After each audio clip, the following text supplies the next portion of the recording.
जी सून सासऱ्याची संपत्ती तुपात बुडून खाती आणि सासू सासऱ्याला नीट बोलत नाही तिच्या झोपीत भितड अंगावर पडन. घराला फुकून द्यावं लागन तिला, घरा सगट तिची माती करावं लागन. काय काय म्हणते ह्या मेल्याला आणू नका पुढच्या वर्षी, नका नका आणू नका आणू, काय गरज नाही तुम्हाला. 30 गाव पठ्याला 36 गाव काय घे नाही.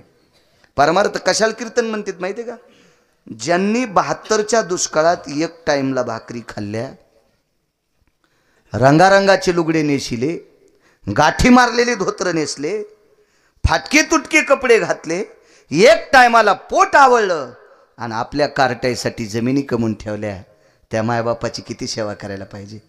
हां, त्याची सेवा करणं हीच पंढरपुरातल्या मालकाची सेवा आहे. हीच विष्णूची महापूजा, अनुभव नाही दुजा. आपण खरं काम चुकतो, हातचा हुकून गेल्या जगातल्या कोण्याच व्यक्तीला गणित जुळत नाही. असू द्या CA, अकाउंटंट, चार्टेड अकाउंटंट, काय काय असेल त्यानं, किती परीक्षा, काय परीक्षा पास झाला डोंबल्या तू हातचा चुकला, गणितच जुळत नाही. आपण व्यवहारात आपल्या वागण्यात चुकलो, आहे कच्ची धन नाही त्याची परत्र पुसशी काय. आपल्याला इथं नीट वागता येत नाही, त्यानं बाकीचे घोडे नाचवायचेच नाही. काही किंमत नसते आपल्याला, त्याला काही किंमत नाही.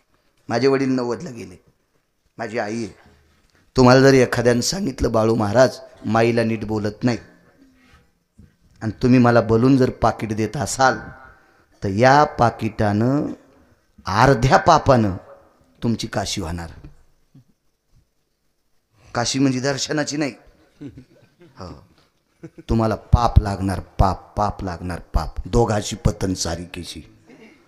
गुन्हेगारापेक्षा गुन्हा सहन करणारा अर्धा गुन्हेगार असतो, अर्धा गुन्हेगार असतो, अर्धा गुन्हेगार असतो. हो, सगळ्यात मोठी ताकद. कशाला ऐकायचे कीर्तन? इतका सांगायला गिरगाव करून तू घरी नीट वागत नाही, तुझी लायकी काय, तुझी पात्रता काय? व्यवहारात नीट वागणं अत्यंत गरजेचं लोकांमध्ये. चला, शकुनीने सांगितल्याबरोबर दुर्योधनाला नाईलाज झाला. वहिनी तूप वाढा. गाठी एक चुटली होती. हकेसर शेवडी सांगते, महाराज उजवीकडे पाहिलं, उजवीकडे पाहिल्याबरोबर धर्माकडे बघितलं, धर्मानं मान खाली घातली. काय झालं असेल देव जाणे धर्माच्या मनात. बायकोची चोळीची गाठ सुटल्याच्या नंतर धर्मानं बकीट हातात घ्यायला पाहिजे होतं. तू का म्हणे नग्न भाज, लाच कोणाला वाटावी त्याची? नवऱ्याला वाटावी की नाही? मला सांगा, वैभव असल्याच्या नंतर पोरग जर गोदड पांघरीत असेल, मंत्र्याचं पोरग जर गोदड पांघरून गारव्याचं फिरत असेल तर त्याची लाच कोणाला वाटती? त्याला वाटावी की नाही? वाटावी की नाही? आपल्या पत्नीची प्रतिष्ठा चव्हाट्यावर जात असताना नवऱ्यानं पाहून खाली मान घालावा, त्याच्यासारखा हरामखोर जगात कोणी नाही. पांडवांना म्हणण्याची पात्रता माझी नाही. तो काय प्रकार असेल देव जाणे. तितक्या टोकाला हात लावायची योग्यता गिरगावच्या बाळूत नाही. आपली पात्रता नाही, योग्यता नाही, लायकी नाही, तेवढा अभ्यास नाही, ती आपली क्षमता नाही. आपण त्या क्वालिटीचे नाहीत, त्या पात्रतेचे नाहीत. पण धर्मानं मान खाली घातली. धर्मानं मान खाली घातल्यावर चौघायची काय हिंमत आहे? त्यानं मान खाली घातली. पर्यायच कोणता? डोळे झाकले. विटीवरच्या मालकाला विनंती केली, देवा अरे या बाजूनं 5 लोक बसलेले आहेत, यानं शरीर उघडं जरी पाहिलं तरी काय हरकत नाही, ते माझे पती आहेत. त्यांच्या सानिध्यात जे लोक होते माझ्या मतानं 14 होते आणि एका महात्म्याच्या वतानं 36 होते. तर 5 लोक सोडून दिले तर बाकीचे जेवता जेवता उठून गेलते, असं पुराण सांगते, मी नाही. क्या बात आहे, वा वा वा वा वा. त्याच्यापेक्षा आंधळा बरा. गांधीजीचे 3 वानर होते, एकाच्या तोंडावर हात, एकाच्या डोळ्यावर हात, एकाच्या कानावर हात. वाईट पाहण्यापेक्षा आंधळा बरा, वाईट ऐकण्यापेक्षा बहिरा बरा आणि वाईट बोलण्यापेक्षा मुका बरा. हे उठून गेले. राहिली 5. द्रौपदीने विचार केला, देवा ह्या 5 लोकांनी उघडं नागडं पाहिलं तरी काय हरकत आहे, ते माझे पती आहेत ना, या शरीरावर पूर्णतः अधिकार त्यांचा आहे. पण इकडच्या बाजूतले फक्त 2 लोकांना शरीर बघू नये, भीष्म आणि द्रोण. मग 78 मधले 2 गेल्यावर खाली किती राहिले? 76. मग 76 नालायक होते का? नुसते नालायक नाही, मूर्ख होते, मूर्ख होते. आणि मूर्ख म्हणजे येडा. येडा आणि येड्या माणसानं शरीर उघडं पाहिलं का झाकलं पाहिलं का याचं काही दुःख वाटतं का? नाही. भाऊजई आई समान असताना मांडीवर बसी तू हे मूर्खची का नाही, वेडाची का नाही, पागलची की नाही? रजस्वाला असताना भाऊजईला भर सभेत ओढून आणलं ते पागलची की नाही? भर दुःशासनासारख्या माणसाला वस्त्रहरण करायला लावलं हा पागलच आहे की नाही? मग मूर्ख माणसानं आपलं शरीर उघडं पाहिलं का झाकलं पाहिलं का? काहीच नाही. पण दोन लोकांना बघू नये. श्रुतीनं भीष्माला आणि द्रोणाला प्रश्न केलता. वाक्य नीट लक्षात ठेव राजू. गुन्हेगार मोठ्या माणसाला ठरवल्या जाते. मोटरसायकलवाला पिऊन जरी 4 चाकाच्या गाडीवर गेला तरी पोलीस डिपार्टमेंटचे लोक जास्तीत जास्त चौकशी 4 चाकाच्या गाडीवाल्याची करतेत. याचा अर्थ मला असा सांगायचा आहे की मूर्खानं किती चुका करू द्या पण दोषी सुज्ञ माणसाला ठरवत असतेत. सुज्ञ माणसांनी काही गोष्टी सांभाळायच्या असतात. अजून बी लक्षात घ्या. पांढऱ्या कपड्यावाला आणि रंगीबेरंगी कपड्यावाले 2 मित्र रस्त्याने चालले होते आणि तिकून ग्रामसेवक आला. ग्रामसेवक म्हणजे मी नोकरीवाला म्हणत नाही, मी डुकराला पण ग्रामसेवक म्हणत असतो. गावाची सेवा खरी कोण करते म्हणून त्याला ग्राम सुकर शब्द आहे. अजून 2 शब्द आहेत. गुत थोडंच घेतलं दाताबा मी सांगा, तुम्हाला सांगतो बैठकीत गेल्यावर. गावाची सेवा करणारा डुक्कर तो आला. त्याच्यातल्या एक जणाच्या बापा सरपंच असताना रोड झालता. तर ते डुकरान म्हणला, ए आमचे बाबा सरपंच असताना रोड झालेला आहे, सरक बाजूला. आणि डुक्कर कशातून उठलं होतं? नालीतून. तिकून एक जण बाई म्हणली, ए अरे डुकराला काय बोल तू, मेल्या सरक बाजूला. दोघांपैकी जपाव कोणत्यानं? ज्याच्या अंगावर पांढरे कपडे आहेत त्यानं. रंगीबेरंगी कपड्यावाल्यानं डुकरानं शेपूट हाणले असं झटकिलं तरी निघतं. आणि पांढऱ्या कपड्यावाल्याची पपेची माय पैशात येते, मेल्या कुठं बसला होता तू? जपायचं कोण्या कपड्याला? पांढऱ्या. इदवान मोठा या लोकांनी जास्त जपणं गरजेचं आहे.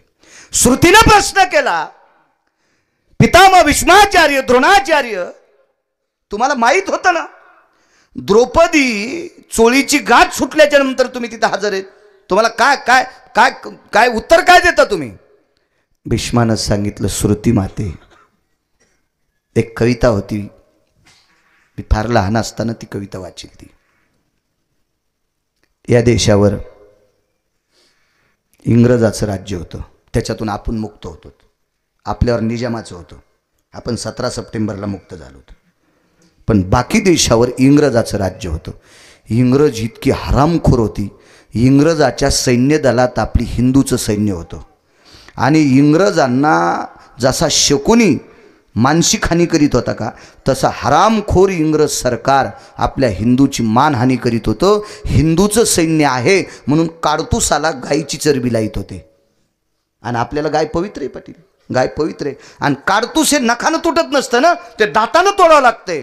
आणि म्हणून या सैन्याला गंध लावणारं सैन्य होतं, शेंडी वाढवलेलं सैन्य होतं, जानवे घातलेली सैन्य होती, माळा घातलेली सैन्य होती, तिलक लावलेली सैन्य होती. पण काडतूस तोडताना चरबी ओठाला जिबेल लागायची. त्या एका कवीने विचारलं, का रे तुम्ही हिंदू आहात का? तर त्यांनी उत्तर दिलं, नच उलटे काळीज त्याचे परिशर्मिंदे अन्नाचे, नच उलटे काळीज त्याचे परिशर्मिंदे अन्नाचे. अरे भाकरीसाठी कानकोंडे आहेत रे, गाय पवित्र आहे आमची पण भाकरीसाठी कानकोंडे. गोड लिहिले एका कवीने, फार सुंदर लिहिलं.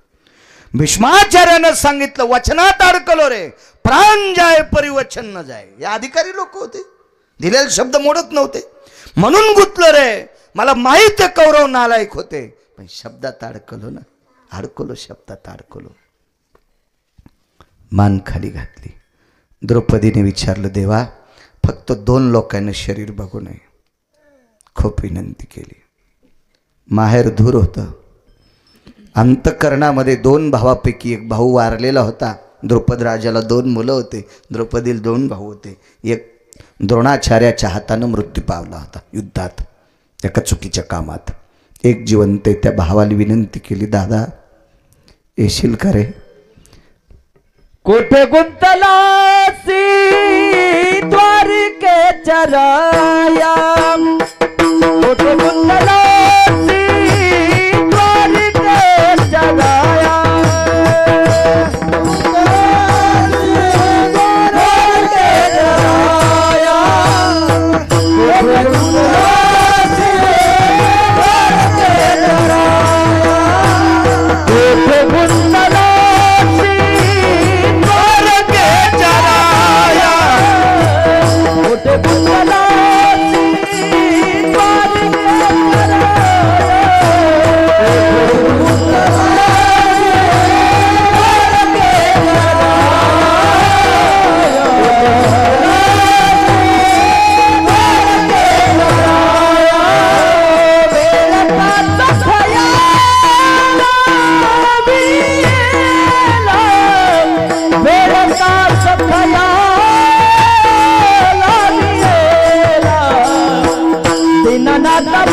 एक भाऊ होता.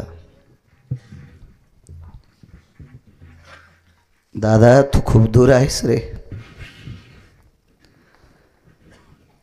बाबा म्हातारे होते, पांचाळ नरेश, वय झालेलं होतं. बहिणीच्या पाठ राखण्याकरता आला असतास रे, पण दूर आहेस. दादा ज्यांच्या सोबत माझं पाणी ग्रहण करायला लावलंस त्यांनी मान खाली घातली रे दादा. ते पती होते, पती. भावाचं वर्णन करत होते.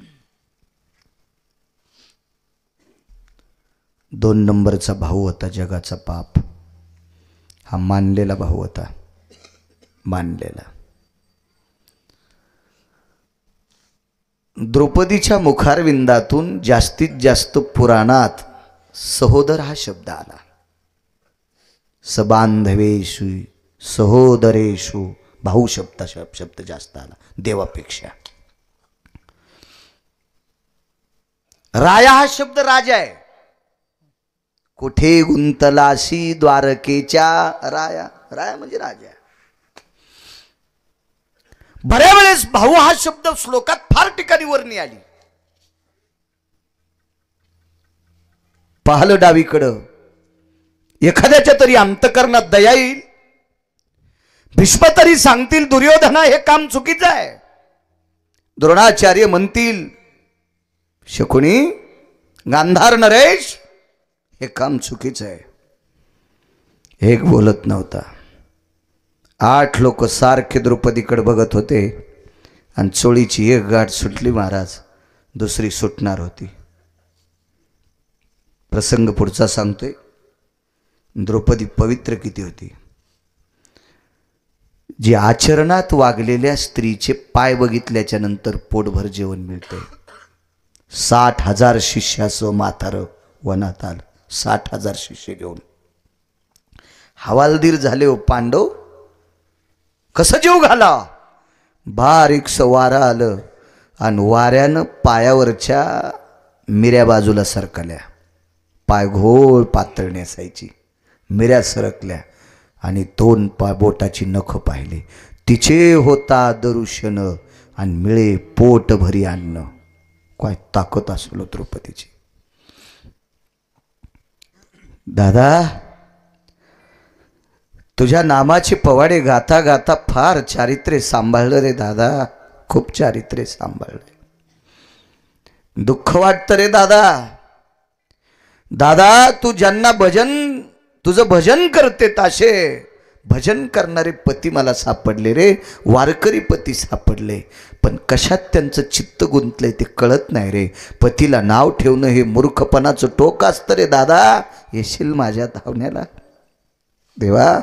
दादा 2 लोकांनी पाहू नये रे शरीर. सांभाळ रे दादा. दादा चंद्र सूर्य आहेत तोपर्यंत किंवा मी जोपर्यंत या शरीरात प्राण आहे तोपर्यंत मी तुझी या जिभेनं सेवा करीन रे दादा. दुसरं काय देऊ शकते रे दादा. कर रे दया कर रे माझ्यावर. किती प्रेम होतं सांगू.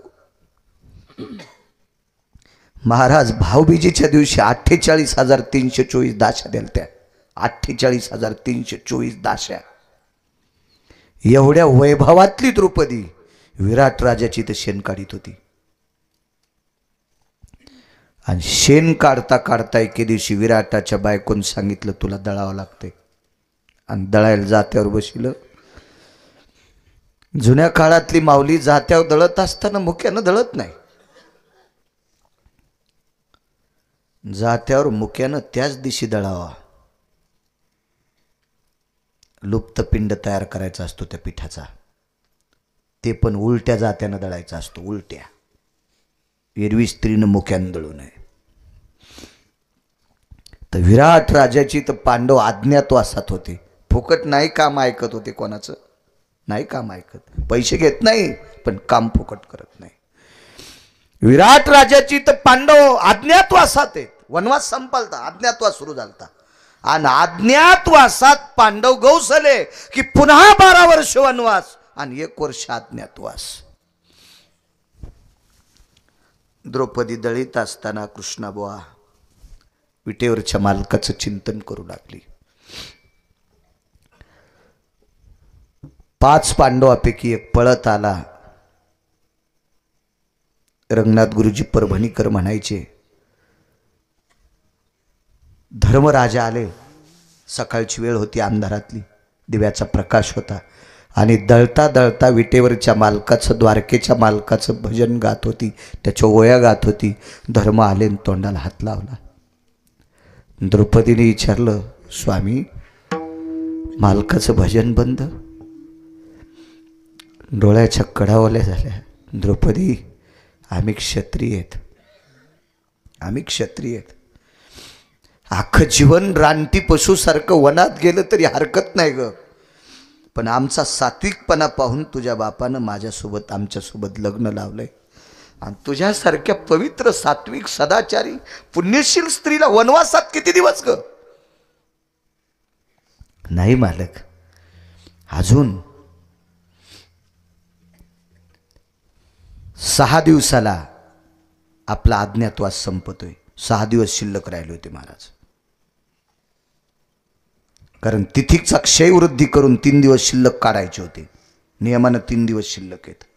द्रौपदीनं सांगितलं 3 दिवसाच्या नंतर आपला वनवास संपतो, पण धर्मानं सांगितलं कौरवांचे गुप्तचर या गावात आहेत आणि कृष्णाचं गीत गातीस या अर्थी तू द्रौपदी आहेस, आणि त्यांनी सांगितलं ही द्रौपदीने हे पांडव आहेत, तर पुन्हा 12 वर्ष वनवास आणि 1 वर्ष अज्ञातवास. द्रौपदीनं धर्मानं तोंडावर ठेवलेला हात स्वतःच्या हाताने खाली घेतला आणि हाताला प्रणाम केला आणि सांगितलं, मालक जोपर्यंत जिवंत आहे तोपर्यंत वनवास भोगील, पण पंढरपुरातल्या मालकाचं नाव नाही बंद करणार, त्याचं भजन नाही बंद करणार. माहिती नसेल झालं त्याला, त्याला कळालं नसेल ही गोष्ट. हीच द्रौपदी एकदा शांत बसली होती. किचकाचा, विराटाचा मेहुणा किचक, त्याच्या बायकोचा भाऊ हरामखोर होता महाराज. द्रौपदीचं सौंदर्य बघून शेणाचं टोपलं टाकल्याच्या नंतर हाताला स्पर्श केलता. त्यावेळेला द्रौपदीनं जर भीमाला सांगितलं असतं तर शहाण्याबाईनं ताटामध्ये, तव्यामध्ये भाजलेल्या मिरच्या तांब्यानं रगडावा इतका किचक रगडला असता. हात झटकला, निघून आली. त्यावेळेला विटेवरच्याच मालकाला सांगितलं, देवा सांभाळ रे माझ्या पावित्र्याला, सांभाळ रे देवा माझ्या चारित्र्याला. पहिल्या गाठीचा गुढा सुटलेला आहे आणि दुसरी गाठ सुटल्याच्या नंतर शरीर दिसणार आहे. देवा बघ रे, बघ देवा, कर रे बहिणीवर कृपा, कुठे गुंतला अशी द्वारकेच्या राणी. भरी सभा द्रौपदी ठाणी, भरी सभा द्रौपदी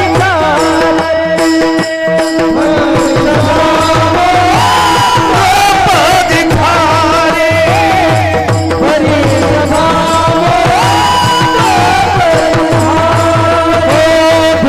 भरी सभा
वस्त्रहरणाचा प्रसंग. त्यावेळेला केलेली विनंती होती, महाराज द्रौपदीचं काम किती गोड होतं सांगू तुम्हाला, देवावर श्रद्धा किती होती. बोट कापल्याचं निमित्त पंढरपुरातल्या मालकाने केलं. बोट कापल्याचं निमित्त पंढरपुरातल्या मालकाने केलं आणि सख्या बहिणीकडे गेलाय. चिंदी नाही सापडली हो, नाही सापडू द्या चिंदी, तिला साड्या कमी असतील का. एक तर राजाची पत्नी आहे, राजकुमाराची, आणि दुसरी देवाची बहीण आहे. काय कमी असतील साड्या तिला, नाही फायद्या. द्रौपदी तुळशी वृंदावनापाशी उभी होती. ती तसं येत नाही, तिचा भाव गदगदलेला भाव लागतो. हो. आणि तुळशी वृंदावनापाशी उभी, समोर उद्धव आहेत, पाठीमागे जगाचा बाप आहे. उद्धवाला पाहिल्याबरोबर, आलात उद्धव दादा? जीत आहे. द्वारकेचे दादा नाही आले. उद्धव बाजूला सरकल्याबरोबर मागे देव होते, हात धरलेला असा रक्त वाहत होतं. हातातलं तुळशीच्या पूजेचं ताट खाली टेकलं, जवळ गेल्या आणि भगवंताचा हात, हाताचं बोट डाव्या हातानं असं दाबून धरलं. दादा काय लागलं? काही नाही. सुभद्राताईकडे फळं कापता कापता हाताला बत्तई चाकू लागला, वेळी लागली. बरं दादा थांबा दादा, मी चिंधी आणते घरातून. आणि बोट सोडणार तेवढ्या अवकाशात लक्षात आलं, बोट सोडून घरात जाऊन वापस येईपर्यंत रक्त किती जाईल. तसंच बोट डाव्या हातात दाबलं. डाव्या हातानं भगवंताचं बोट असं दाबून धरलं, उजवा हात रिकामा आहे. महाराज डोक्यावरच्या पदराला हात लावला आणि पदर खाली ओढीत होती. उद्धवानी पदर ओढू द्याला आणि पदर ओढू दिल्याच्या नंतर पदराचा एक कोपरा हातात डाव्या बगलात दाबला आणि पदराचा कोपरा द्रौपदी फाडणार. उद्धव आरडले, ताई! काय झालं उद्धव दादा? ताई, कपाळावर कुंकू असणाऱ्या भारतातल्या स्त्रीनं पदराकून नाटी फाडायची नसती. मालक वारल्याच्या नंतर 13व्याच्या दिवशी भाऊ लुगडं आणीत असतो बहिणीला. हे लुगडं नेसायचा महाराष्ट्रातल्या एखाद्या माऊलीवर प्रसंग येऊ नये. महाराज पुराणाच्या प्रणालीनुसार त्याची दशी फाडून लुगडं नेसावं लागते, तसं नेसता येत नाही त्या माऊलीला.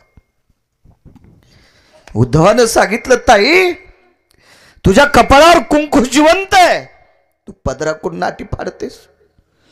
काय वाक्य वापरलं उद्धव दादा? अरे दादा, मी त्याच्याकरता चिंधी फाडते. ह्या कपाळावर किती दिवस कुंकू ठेवायचे? ज्याच्या हातात आहे त्याच्यासाठी चिंधी फाडते. चिंधी बांधिते द्रौपदी हरीच्या बोटाला. काय गर्जना झाली असेल पुराणाची, काय निष्ठा असेल देवावर. सख्खी बहीण बांधित नाही, मानलेली बहीण. उद्धवा, या कपाळावर किती दिवस कुंकू ठेवायचे हे त्याच्या हातात रे दादा, त्याच्याकरता फाडते. का नाही धावणार? एक गाठ सुटली चोळीची, दुसऱ्या गाठीचा घोडा सुटणार. तूप वाढीतच होती, पण वाढता वाढता सांगितलं, देवा नाही बंद करीत रे. हे शरीर कसं सांभाळायचं तुझ्या हातात आहे. वाहिलंय तुला आता. क्या बात है.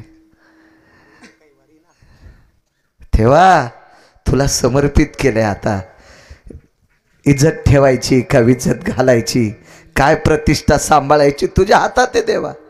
काय तुला करायचं असेल ते कर. इतक्या कनवाळू शब्दातून तोंडातून एक सुस्कार पडला. तेवढ्या अवकाशामध्ये तिळ ओठातून तिळ मधात जाईल इतकं तोंड फाकलं.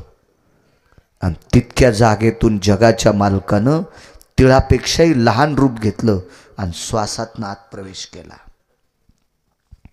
हात दोन शिल्लक तयार झाले.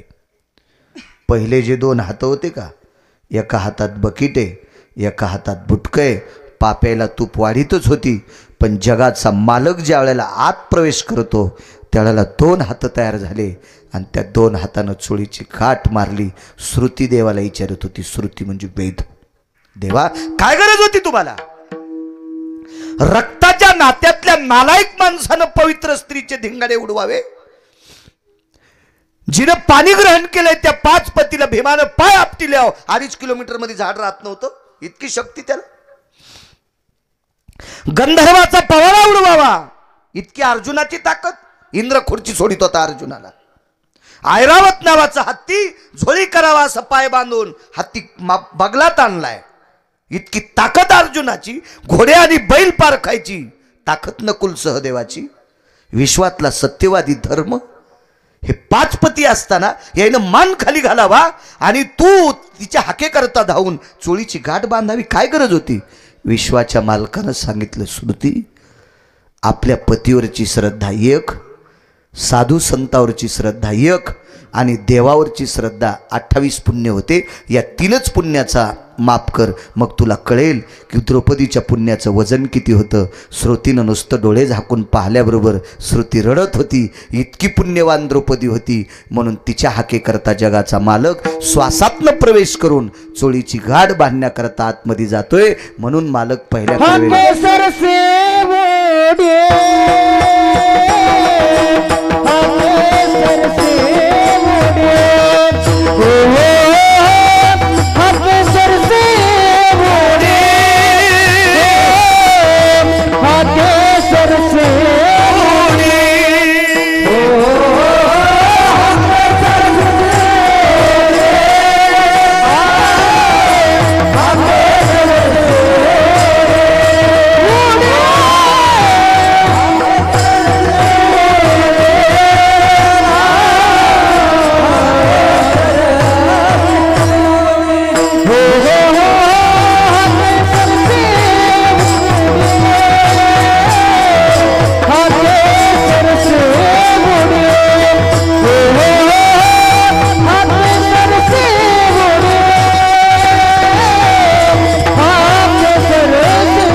अश्वत्थामावधी पांडव पुत्र झोपीत 5 लेकर कापले. हो किती नालायक होतं ते, किती नालायक.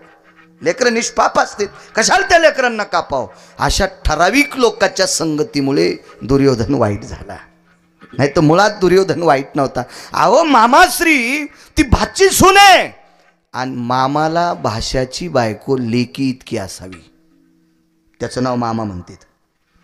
मामाला भाच्याची पत्नी कोण्या अधिकाराची असं माहिती, लेकी इतकी असावं, लेकी इतकी. हो मोठ्या भावाची बायको लहान्या भावाला आईच्या दर्जाची असावा. दुर्योधन इथं मातीत गेला. मामाचं ऐकून मोठी भाऊजाई आई समान असताना मांडीवर बसली ती मांडीवर. इथं दुर्योधन नापास झाला. हो आणि शकुनी तर मुळातच नापास होता. शकुनीला काही घेणं नव्हतं, त्याला एकच घेणं होतं बहिणीचं एकही पोट्टचित्त नाही राहिलं पाहिजे. सारे मेले पाहिजे, सारे मेले पाहिजे. याला हाडवैर म्हणतात. हाडवैर, हाडवैर जुना शब्द होता ना, हाडवैर, हाडवैर. शकुनीला जरासंधाच्या हाड सापडे. जरासंध नावाचा एक राक्षस होता. हे कोणाचा सासरा होता सांगता येईल? कंसाचा. क्या बात है, वा. कंसाचा सासरा. त्याला 2 कट्ट्या होत्या. पोरीचं नाव सांगता येईल मागच्या बायकांना? किती भागवतकार मारल्यावर तुम्ही सुधरतान. पहिली गोळी मला घाला. एकीचं नाव आस्ती आणि एकीचं नाव प्राप्ती. ह्या कंसाच्या बायका आणि जरासंधाच्या कट्ट्या ह्या आगलाव्याच होत्या. ह्या लग्न झाल्याबरोबर यानं सासरा अंधार कोठडीत टाकला. देवाचे आई वडील बंदी शाळेत टाकले हे पाहू नका. कंसानं स्वतःचे मायबाप अंधार कोठडीत टाकले होते. या पांचट सुनायची नाटकं होते.